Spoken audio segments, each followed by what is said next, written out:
He was born to wear black, so how did he end up in gold? James O'Connor wasn't just another Wallaby prodigy. Before his international debut at 18, before the tattoos, headlines, scandals and redemption arcs, he was just a kid running around barefoot in Auckland, New Zealand. With Kiwi roots, Kiwi blood and early rugby schooling in the land of the silver fern, many thought he was destined to become an All Black. But fate and his other choices had other plans. Let's go back. James was born on the Gold Coast, but his rugby foundation was built in New Zealand. His parents were Kiwis and he spent much of his childhood living in Auckland. That's where he learned the game, soaked in the culture and started to turn heads on the field. By age 11, he had returned to Australia, but the rugby identity debate had already begun. He was eligible for both nations. On paper, he could have easily chosen the black jersey, but as James would later put it himself, his heart was always green and gold. By 18, he was one of the youngest players to debut for the Wallabies in more than 4 decades. His rise was meteoric, lightning quick feet, vision before his years, and the confidence of a man twice his age. O'Connor wasn't just good, he was electric. He became the youngest Australian to score a test hat-trick, doing it against Italy in 2009. There was talk of building the Wallabies backline around him for the next decade. But behind the scenes, the pressure, fame and fast lifestyle caught up quickly. James wasn't just a rugby player, he'd become a brand. Brand O'Connor, as the media labelled him, and with that came headlines off-field just as often as on it. In 2013, he was stood down from the national team after an incident at Perth Airport. Less than a year later, he found himself exiled from Australian rugby altogether. His off-field reputation began to overshadow his talent. A stint with London Irish offered a brief reset, but then came another low. In 2017, he was arrested in Paris on suspicion of drug possession.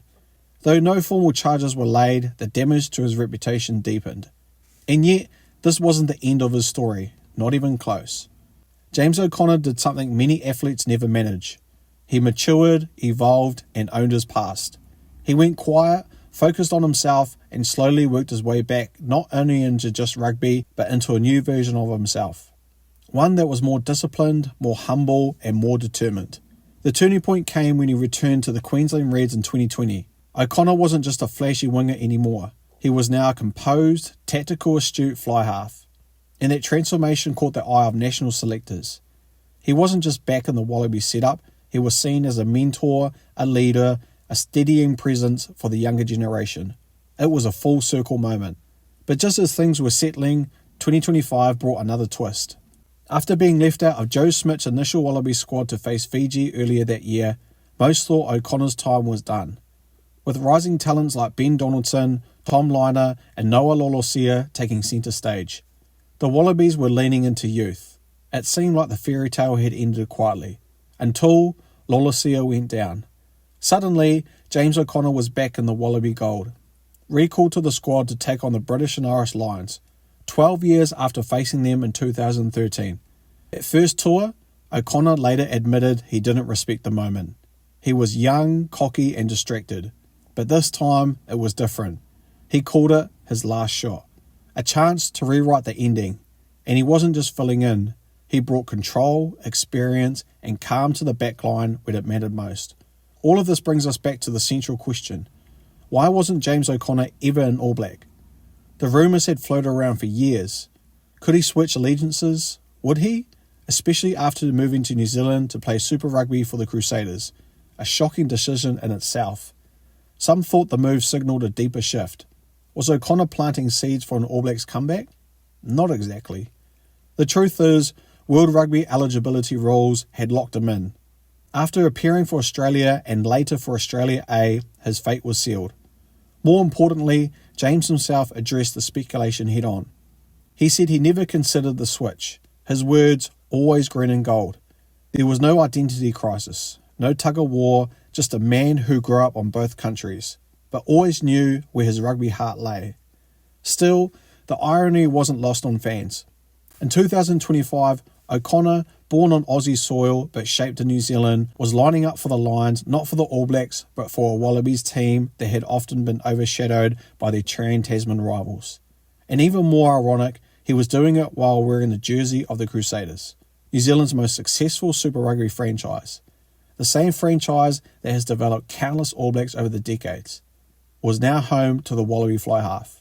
It was poetic, and the Crusaders stint wasn't just symbolic. James slotted into their system with ease. He brought veteran savvy and a calm temperament that elevated the squad. Teammates praised his presence. Coaches lauded his professionalism. Fans, many of whom had viewed him as a flashy Aussie outsider, embraced him. For the first time in years, he wasn't viewed as a headline risk. He was viewed as a rugby brain with experience to back it up. His time at the Crusaders didn't just rehabilitate his game, it rehabilitated his image. The New Zealand public saw a different James O'Connor than the one they remembered from his early 20s. This one wasn't chasing fame, nightlife, or controversy. He was chasing balance, purpose, redemption, and most of all, he was mentoring the next generation. That's a role James leaned into hard. Even in media presences, his tone had changed. He no longer leaned on sound bites or self-promotion. He spoke of growth, of gratitude, and of unfinished business. He acknowledged how easily it could have ended, and how lucky he was that it didn't. Meanwhile, the myth of what could have if he played for the All Blacks never really went away. Rugby fans love hypotheticals. O'Connor in a black jersey? It's one of the most parallel universe debates. But in the end, it's not about whether he could have been an All Black. It's about what became instead, and who he became. Because this isn't a tale of what could have been for New Zealand. It's a tale of a player who had every reason to become an All Black, but chose a different path. Not by accident, not by default, but because deep down he never saw himself in black. And when Australia gave him a second and then a third chance, he grabbed it. Even now, as he enters the twilight of his career, James O'Connor is still writing chapters. He's hinted at wanting to coach once he retires, possibly in both countries. And why not?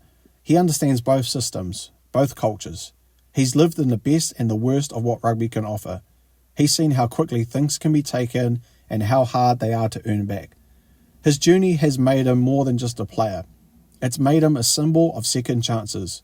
A reminder that character isn't fixed at 20 years old. It's shaped by adversity, pressure, and the choices we make when no one is watching. There are a few athletes who manage to go from child prodigy to public scandal to respected veteran. But James O'Connor is one of them. And whether he's in gold or red and black, his journey is a reminder that sometimes the best stories aren't the ones we expect. They're the ones that test us, break us, and rebuild us. Ever wanted to create your own Rugby Highlights channel just like this one? With my course, the YouTube Creator Toolkit, I show you exactly how I do it, from the tools I use to the templates I built. You get everything. Just copy, paste, and start creating. Learn how to grow your channel, keep viewers hooked, and turn views into income. Click the link in the description below to learn more and start your channel today. Now back to the video. If you enjoyed this video and want more stories that deep dive into rugby's most fascinating characters, make sure to like, share and subscribe because we've got more untold stories coming out soon. Thanks for watching, guys. See you next time. Peace.